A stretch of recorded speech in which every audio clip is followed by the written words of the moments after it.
গুলিবিদ্ধ অবস্থায় উদ্ধার দ্বাদশ শ্রেণীর পড়ুয়ার মৃতদেহ। ঘটনায় চাঞ্চল্য মালদার কালিয়াচক থানার নওদা বিনপাড়া এলাকায়। মৃতের নাম শুভঙ্কর ঘোষ, বাড়ি কালিয়াচক থানার আকন্দবাড়িয়া অঞ্চলের মিলিক সুলতানপুর শাইলাপুর এলাকায়। মঙ্গলবার রাত থেকে সে নিখোঁজ ছিল। বুধবার বাড়ি থেকে প্রায় 1.5 কিলোমিটার দূরে তার রক্তাক্ত মৃতদেহ দেখতে পান স্থানীয়রা।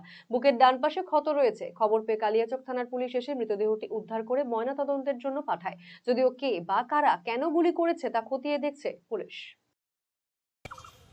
তারপরে আমি বাড়ি থেকে বেরিয়ে আসলাম, বেরিয়ে এসে ওদের বাড়ি গেলাম, বাড়িতে জিজ্ঞাসা করলাম ঘটনাটা সত্য। আবার স্পটে আসলাম, স্পটে এসে দেখছি যে পড়ে আছে, মারা গেছে। ওই চিথে উপর দিকে মুখ করে চিথ অবস্থায় পড়ে আছে। সাইডে দেখলাম যে রক্ত ডান সাইডে বুকের নিচে সাইডে গুলি লেগে আছে। এসে দেখলাম ওই অবস্থায় আছে। তো ছেলেটা পড়াশোনা করতে শুনেছিলাম, বাড়ি থেকে 1 সপ্তাহ আগে নাকি শুনেছি ওর বাবা বলেছে যে হোস্টেলে গেছে। কোথাকার হোস্টেলে গেছে সেটা বলতে পারলাম না।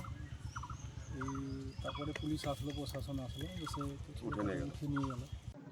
রায়গঞ্জবাসীদের জন্য সুখবর, যারা দীর্ঘদিন ধরে পেটের সমস্যায় ভুগছেন তাদের জন্য রায়গঞ্জ দিশারিতে আসছেন ব্যাঙ্গালোরের প্রখ্যাত গ্যাস্ট্রোএন্টারোলজিস্ট ডাক্তার ইরশাদ আলী এইচএমডি ডিএনবি।